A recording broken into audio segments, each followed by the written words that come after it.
మనలో ఉన్న అనుమానము, అవిశ్వాసము సాతాను ఆయుధము. అది సాతాను ఆయుధం. మన అవిశ్వాసమే వాడు ఆయుధంగా మలుచుకున్నాడు. చూసారా? ఇప్పుడు ఎక్కడియో తీసుకొని కొట్టట్లా, నీ దగ్గర ఉన్నవి తీసుకొని నిన్ను పచ్చడి కొడుతున్నాడు వాడు. అదే సోదరి జరుగుతుంది. వాడికి ఆయుధాలు ఎవరో ఇవ్వట్లా, వాడి ఆడో తెచ్చుకోవట్లా, నువ్వే వాడికి ఇస్తున్నావు ఆయుధాలు. తమ్ముడా, నువ్వే ఇస్తున్నావు, మనమే ఇస్తున్నావు. మనలో ఉన్న భయము, పిరికితనం వాడికి భలే ఆయుధం. మనలో ఉండే నిరాశ, నిస్పృహ, కృంగుబాటు వాడికి ఆయుధం. అందుకే ఈ నిరాశోళ్ళు, ఈ నిస్పృహలోళ్ళు నా పక్కన ఉంటే ఉండే వాళ్ళకి దండం పెట్టి పంపిస్తా. అర్జెంటుగా మీరు నా పక్కన ఉండి పోండి, మీరు సైతాను అనుచరులని పంపిస్తా.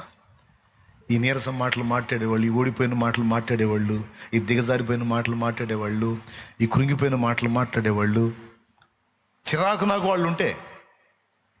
ఎందుకు? వాళ్ళు సాతాను అనుచరులు, వాళ్ళు సాతాను గాడికి ఆయుధాలు అందించేవాళ్ళు. వాళ్ళ మాటలు విన్నామంటే మనం పోతాం. నిరాశకి వ్యతిరేకం దేవుని యందలి నిరీక్షణ. దేవుని యందలి నిరీక్షణ.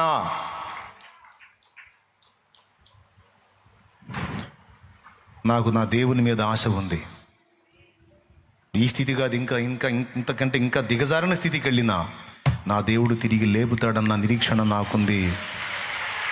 తుదమట్టుకు నిరీక్షణ చేపట్టిన ఎడల మనమే ఆయన ఇల్లు.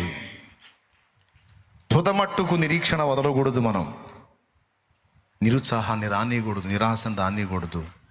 నిరాశ అనేది సాతాను ఆయుధము. మన దగ్గరే ఉండి